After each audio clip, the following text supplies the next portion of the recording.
অন্তর্বর্তী সরকারের ওপর মানুষের আস্থা আছে মন্তব্য করে অন্তর্বর্তী সরকারের প্রধান উপদেষ্টা ডক্টর ইউনূস বলেছেন, একটি পলাতক দল দেশকে অস্থিতিশীল করতে সর্বাত্মক চেষ্টা করছে। বিবিসি বাংলাকে দেয়া সাক্ষাৎকারে এসব কথা বলেন ডক্টর ইউনূস। আফসানা নীলার ডেস্ক রিপোর্ট।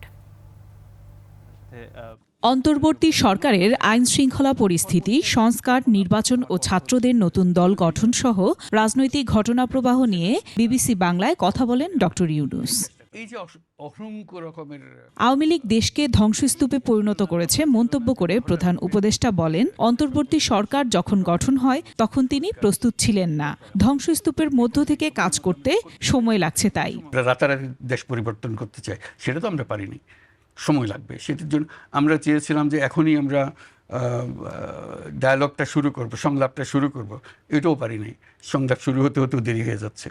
দেশের আইন শৃঙ্খলা পরিস্থিতি সম্পর্কে ডক্টর ইউনূস জানান, অপরাধের মাত্রা বাড়েনি, আগের মতোই আছে। তবে নিয়ম শৃঙ্খলার দিকে রওনা হয়েছে দেশ। মব এবং অরাজকতা প্রসঙ্গে তিনি বলেন, একটি পলাতক দল দেশের সার্বভৌমত্ব নষ্ট করার চেষ্টা করছে। একটা পলাতক দল দেশ ছেড়ে চলে গেছে, তাদের নেতৃত্ব চলে গেছে, তারা সর্বাত্মক চেষ্টা করছে এটাকে আনসেটল করার জন্য। এটা তো সবসময় থ্রেট আছে, প্রতিক্ষণই আছে, প্রতি জায়গাতেই আছে। কালার এক্সপার্ট, জর্জ স্যাপ এবং মাইল্ড অন হ্যান্ডস টেকনোলজি সমৃদ্ধ অরিক্স ক্রিস্টাল ওয়াশ আপনার লন্ড্রি এক্সপার্ট। কাজে এটা তো সবসময় থাকবে।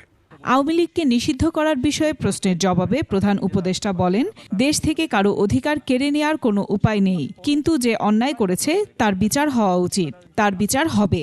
ছাত্রদের নতুন রাজনৈতিক দল জাতীয় নাগরিক পার্টিকে সরকার কোনো সহায়তা করছে না বলেও জানান তিনি। ভারতের সঙ্গে সম্পর্কের অবনতি প্রশ্নে ডক্টর ইউনূস বলেন, দুই দেশের মধ্যে সুসম্পর্ক রয়েছে। আফসানা নীলা, ডেস্ক রিপোর্ট, 21 টেলিভিশন।